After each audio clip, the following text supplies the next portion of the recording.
decision that I'm sharing with you today. I intend to resign as party leader, as Prime Minister.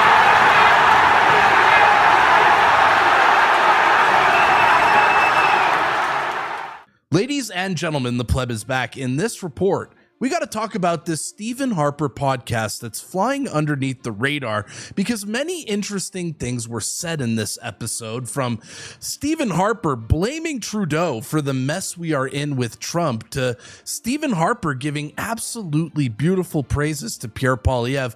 There's a lot to unpack here, but we're going to sit down and we're going to watch a couple of the most important clips from this podcast. So you won't want to miss this report. Stick around.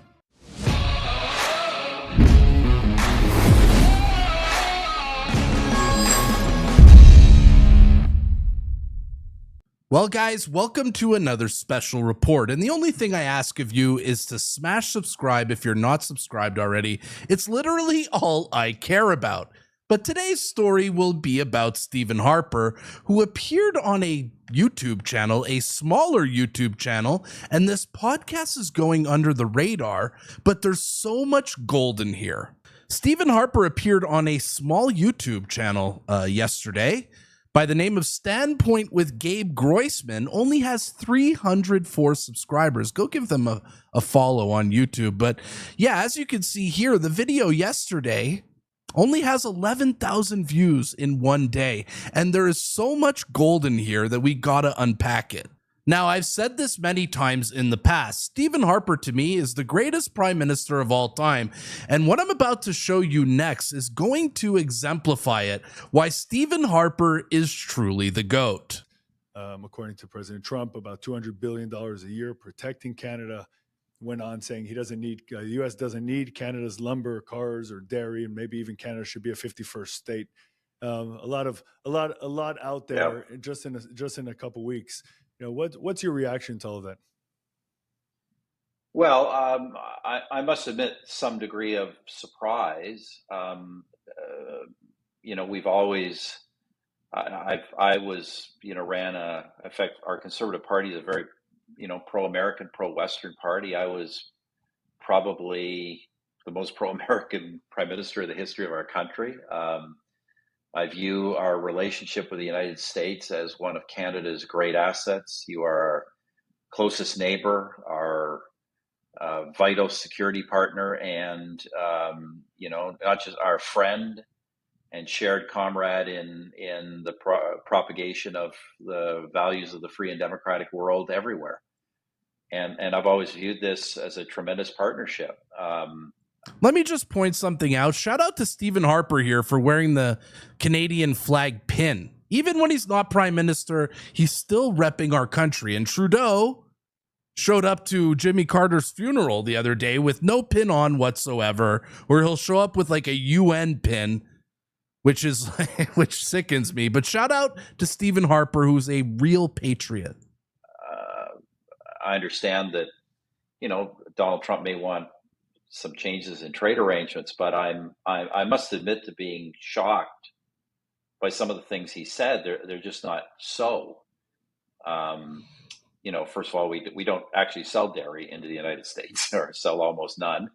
So that's not true. Canada, it is true that Canada presently has a modest trade surplus with the United States. The reason, Gabe, we do is because you buy so much of our oil and gas. In fact, you buy it at a discount to world markets. It's actually Canada that subsidizes the United States in this regard. And, you know, so maybe my response is maybe Canadians, if Mr. Trump feels this way, should be looking at selling their oil and gas to other people. We certainly have always wanted to do some of that. Maybe now's the time to do it. And when we talk about subsidizing Canadian defense, I don't know what he's talking about. We have a shared defense of North America. The United States does that because it's in the vital interest of the United States. Do you want Canada to be a neutral country? You know, I kind of don't understand. I just don't understand that. I don't understand that argument. There's many things he's saying. Even when you talk about migrants, first of all, there's no major migrant flow from Canada to the United States. You've obviously got an enormous problem on the southern border. by the way, I'm completely sympathetic with Donald Trump's position on this. I thought the policy of open borders of the Biden administration was disgraceful. I mean, I think it was a violation of President. I know Joe Biden personally, I like him, but it was a violation of his fundamental duties to the country. He's right. If you don't have a border, you don't have a country. And of course, President Trump wants to change that. There is no migrant flow happening from Canada to the United States in any significant numbers.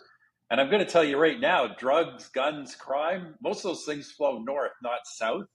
A lot more flows into Canada from the United States than flows out of it. So, like, I have a real problem with some of the things Donald Trump is saying. It doesn't sound to me like the pronouncements of somebody, I say, wants a better deal or whatever, fine. But it doesn't sound to me like the pronouncements of somebody who's a friend, a partner, and an ally, which is what I've always thought the United States is for our country. Me too.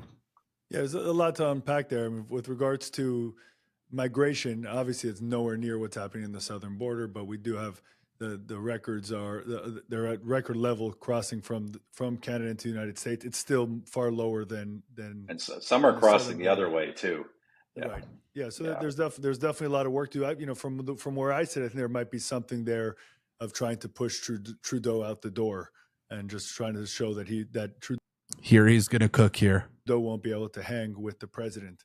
Yeah, look, I have no doubt that there's clearly animosity there, and for good reason. I mean, Mr. Trudeau's conduct with Mr. Trump on numerous occasions when they were in office together was not professional.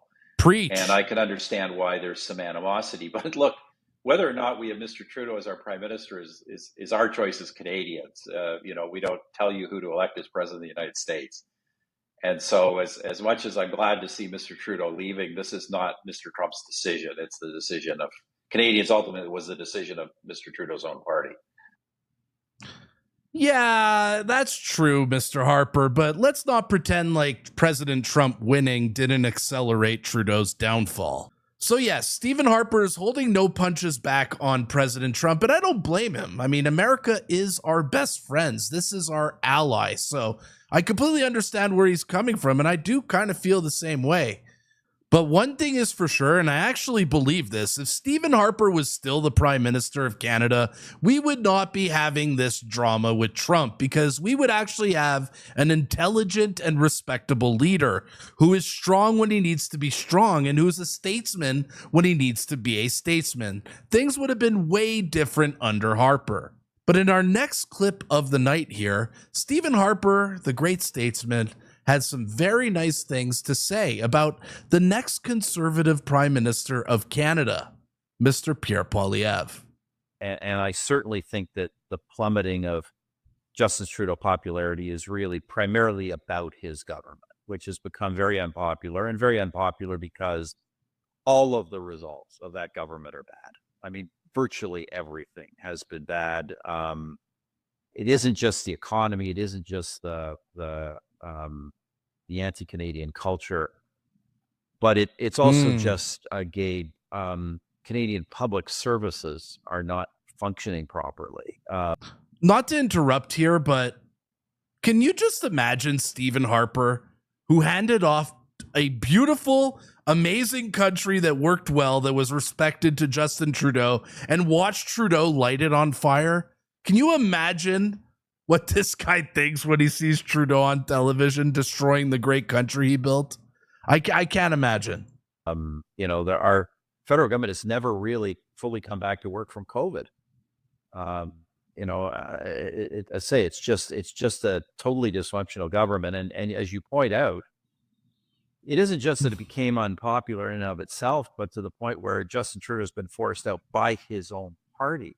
And his own party lost confidence in him. So, look, that said, I supported Pierre Poilievre for leader. He was actually came up under me. I've known him since he was a teenager. He was a started as a backbencher in my caucus, eventually rose to be a senior minister in the government, and I supported him in the leadership race.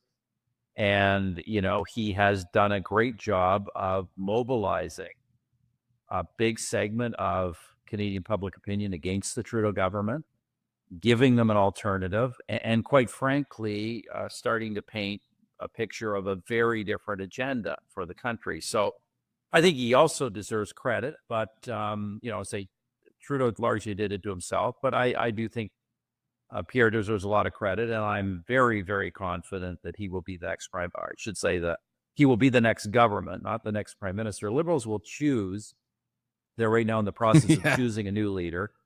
That leader will likely be prime minister for a few weeks, because the first thing the leader will have to do is either call Parliament back or call an election. And if he calls Parliament back, the government will almost certainly be defeated in the House, which in the parliamentary system means the government can't continue. It means it has to call an election. So either call an election by choice or he'll be forced to call one, and then we'll have an election. And right now, Pierre is leading by 25 or more points. That gap will narrow, of course. But look, it would be a miracle for a new Liberal leader to win. They've got to, Gabe, you got to remember, they've got to fight it's the Kamala Harris problem, but even worse. This leader has to fight a leadership race. And of course, in the leadership race, will have to come out saying how much they believe in the Liberal Party and the Liberal Party's record. And then almost immediately go into an election where nobody wants that record to continue. And so the person's in an impossible situation. They have no time to set a new direction. Not only no time to set a new direction, they've got to actually, in many ways, affirm the current direction. And I just don't see. I'm a political practitioner, as you know, not just former prime minister. I chair the Global Federation of Conservative Parties. I watch politics around the world. It's just hard for me to imagine how they could reframe the government that's so unpopular and make themselves electable in the space of a few weeks. It would require a miracle on their part and some kind of disaster on our part. And Pierre is a smart enough politician. I just don't see those things happening. Me neither. One thing is for sure, I think Pierre does deserve a lot of credit. He has mobilized the youth. We've never seen young people come out in support of conservatives before, and I think Pierre deserves a lot of credit for this. And I think Stephen Harper is absolutely right that the Liberals are drawing dead in the next election. I mean, it's kind of insane that they switch leaders like this now, because I think Trudeau might actually have performed better than Mark Carney will. I truly believe that. And one more thing, how cool is it to see our politicians doing podcasts now instead of going on the CBC? We can actually have real conversations. And I wonder who's going to be the first serious politician to come on this channel. Put your predictions in the comments down below. And after this podcast interview, many important accounts on X are coming out and saying this. Read this, all right? I don't know if he'd take the job, but name me a better candidate to be Pierre Poilievre's Canadian ambassador to the United States than Stephen Harper. Smart, respected, distinguished, and calm. And Stephen Taylor had the same thing to say here, saying there's a movement to urge Pierre Poilievre to name Stephen Harper as Canada's next ambassador to the United States. Would you support this? Look at the amount of likes this post got. So how about we end off today's show on that question? Would you support Stephen Harper to be the next Canadian ambassador to the United States? Do you have any other choices? Tell me in the comments down below. All right, guys, if you want to support my channel, you're already doing it by watching. So thank you, bless you, drop a comment. My name is The Pleb, and I'll see you at the next one. Here's your special outro.